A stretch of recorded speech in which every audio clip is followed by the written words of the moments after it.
студенттермен консультация өткізу барысында түсінгенім, Германияға келіп кеткен, яғни ференжоппен келіп көрген студенттердің 85% медиктер қайта Германияға дәрігер болу үшін келуге талпынады екен. Барлығын айтатын сол, ағай маған ұнады, біз көрдік, біз білдік, біз сезіндік, біз тәжірибе жинадық, біз сөйлесе алдық, мен қолымнан келді деп өздеріне деген сенімділігін көрсетіп, біз Еуропаға келдік, енді қалай ары қарай біз қадамдарымызды не істейік деп сұрайды. Менің өзімде 2022 жылы досыммен бірге келгем, көргенбіз, қызық болған, қиыншылық болған, но қазір соның барлығымен естеп жүріп, күліп жүріп естеймін.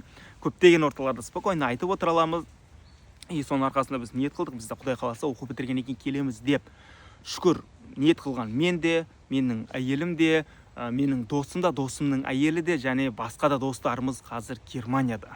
Осы жерде өзіміздің дәрігерлік жолымызды, медициналық бағытымызды жалғастырып жатырмыз.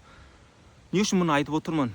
Бұл да бір студенттерге мотивация болуы мүмкін, бір бағыт болуы мүмкін. Өйткені 100 рет естігенше Германияда күшті, барлық стабильно, дәрігерлерге құрмет жақсы дегенді, не болмаса өмір сүру деңгейі жоғары дегенді қайта-қайта ести бергенше бір рет көрген жақсы, сезінген жақсы, бір рет көріп сезінген.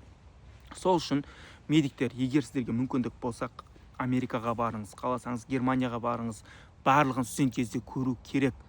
Мүмкін ол сізге беретін бір мүмкіндік шығар. Мүмкін соның арқасынан сіздің желанияңыз елге, шетке шығуға деген ашылатын шығар. Мен сияқты, мен мысалы үшін 7-ші курсқа дейін мектеп, лицейде оқымасам, өмірімде ешқашан мен шетелге шығып оқимын деген ойым болмаған.